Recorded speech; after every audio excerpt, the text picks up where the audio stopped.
आज मैं कांग्रेस के वरिष्ठ नेता और सीनियर सांसद रहे राज्यसभा में श्री राजमणि पटेल जी से वर्तमान कांग्रेस की और मध्य प्रदेश की राजनीति के संबंध में बात करना चाहता हूं। सर, आपका स्वागत है हमारे चैनल। बहुत बहुत धन्यवाद। सर, मैं खासकर मध्य प्रदेश की कांग्रेस की राजनीति और अभी 2 दिन पहले जिस तरीके से AICC all India Congress committee के अंदर मीटिंग हुई, क्या उस मीटिंग का क्या संदेश है आगामी कांग्रेस की राजनीति के लिए?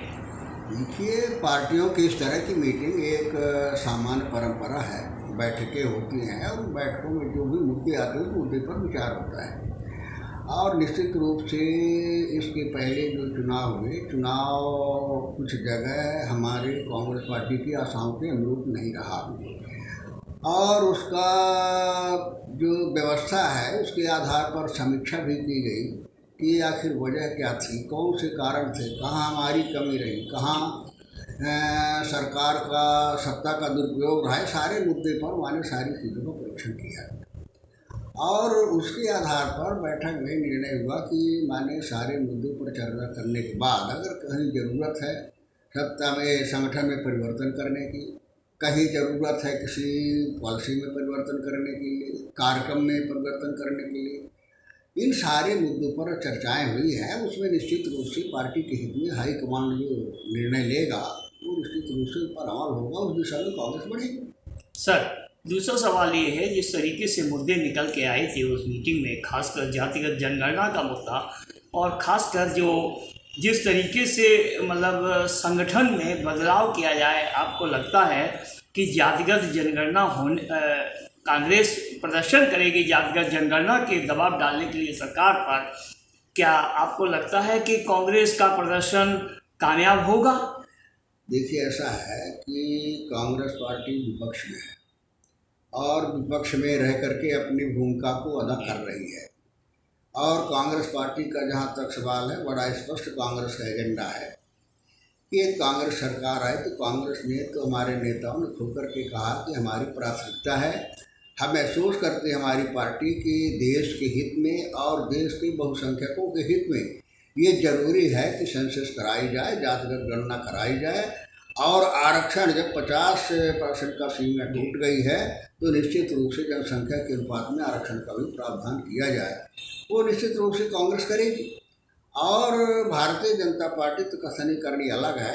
हम लोग सब विपक्षी दल लोग भी आग्रह कर रहे हैं कि माने व्यक्ति का सवाल नहीं, पार्टी का सवाल नहीं, पिछड़ा सवाल नहीं, ये सवाल सीधे सीधे राष्ट्र की अस्मिता से जुड़ा हुआ है, राष्ट्र के भविष्य से जुड़ा हुआ है। इस वजह से राजनीतिक नज़रिए से ऊपर उठ करके इस तरह के मुद्दों पर विचार करना चाहिए और सरकार को निर्णय लेना चाहिए।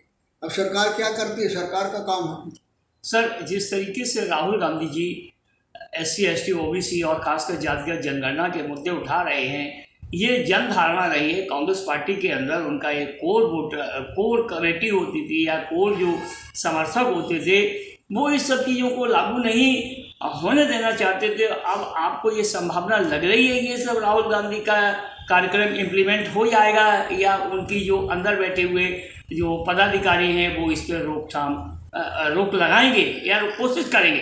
नहीं, निश्चित रूप से बात सही है कि जिस तरह से जिस विचारधारा के आधार पर राहुल गांधी ने बैकवर्ड के इशू को हाईलाइट किया, निश्चित रूप से उसके अनुरूप बाकी नेतृत्व के द्वारा उस आवाज़ को जोरदारी से नहीं उठाया गया जितनी जोरदारी से उठाना चाहिए था। और यही वजह रही है कि बैकवर्ड का जो सेंटीमेंट कांग्रेस के प्रति बनना चाहिए वो नहीं बन पाया। एक ये भी कारण रहा है। निश्चित रूप से पार्टी उस दिशा में अध्ययन करके उस दिशा में आवश्यक दिशा निर्देश जारी करेगी। सर, जिस तरीके से आपको नहीं लगता है जब कांग्रेस पार्टी एकदम फुल फॉर्म में SC ST OBC की बात कर रही है, लेकिन उसका जो कोर वोट है हम उसको नाम भी लेंगे, लेकिन ब्राह्मण जो कोर वोट है उसका जो कोर वोट माना जाता था तो BJP में है, क्या वो उनको नहीं लगता है कि उसका अपर कास्ट वोट बाहर चला जाएगा, जिसकी वजह से हो सकता है मध्य प्रदेश में नुकसान भी उठाना पड़ा हो, जो अपर कास्ट लीडर नाराज हो गए हो? आपको ऐसी कोई संभावना है पार्टी के अंदर? देखिए, ऐसा है कि अलग अलग विचारधाराएं अलग लोगों को अलग अलग जातियों के आधार पर हो सकती है, लेकिन जो देश की ज़रूरत है, जो समय की आवश्यकता है, वो निश्चित रूप से यही है कि सेंसस होनी चाहिए और पिछड़े वर्ग को आरक्षण बढ़ना चाहिए। और इसलिए नहीं कि कांग्रेस कह रही है, इसलिए नहीं कि पार्टी की घोषणा है, इसलिए नहीं कि माननीय संविधान में लिखा है। ज़रूरत इस बात की है, इसलिए भी करना ज़रूरी है कि इस देश की ताकत कोई है तो इस देश के 90% मेहनत करने वाले गरीब, पिछड़े और किसान हैं। जो इस देश की ताकत है, यही वर्ग जब खून और पसीना बहाता है तब देश के प्रगति और विकास की इबारत लिखी जाती है। आप सोचिए, अगर इस बहुसंख्यक का मनोबल कमज़ोर हो जाएगा, मनोबल टूट जाएगा, तो क्या कमज़ोर मनोबल से, टूटे हुए दिल से क्या कोई राष्ट्र प्रगति और विकास कर सकता है? नहीं कर सकता। इस वजह से राष्ट्र के प्रगति और विकास के भविष्य के लिए ज़रूरी है कि बहुसंख्यक के कोई विश्वास को मजबूत किया जाए। सर, एक लास्ट सवाल हो गया कि खासकर आपके राज्य से संबंधित मध्य प्रदेश के अंदर क्या ऐसा कहा जा रहा है कि कांग्रेस के लोगों को भारतीय जनता पार्टी जो है वो तोड़ के हर तरीके से प्रलोभन दे के और डरा के धमका के अपने खेमे में करना चाहती है? क्या ऐसी आपको दिखाई दे रहा है या इस तरीके से बीजेपी काम कर रही है? नहीं, देखिए, कहने की बात नहीं है, तो स्वयं सिद्ध है। ये मध्य प्रदेश में नहीं, हर जगह जहाँ मौका मिलता है भारतीय जनता पार्टी प्रजातांत्रिक मूल्यों से हटकर वो लोगों को खरीदने और फरोख्त करने में जो है विश्वास करती है। उसको कोई माने संवेदनाओं से मतलब नहीं है, मानवीय रिश्तों से मतलब नहीं है, संवैधानिक प्रावधानों से मतलब नहीं है। उसके लिए सारा कुछ सत्ता है और सत्ता के लिए जो भी करना पड़े वो सब जायज़ है भारतीय जनता पार्टी की परिभाषा में।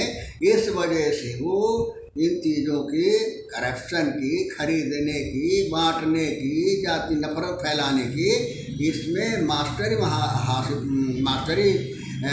हासिल कर लिया, महारत हासिल हो गई इनको। उस दिशा में ये बेटों को करने का प्रयास कर रहे हैं, जो वास्तव में दूरगामी उसमें प्रजातांत्रिक मूल्यों के लिए अच्छा नहीं होगा। धन्यवाद।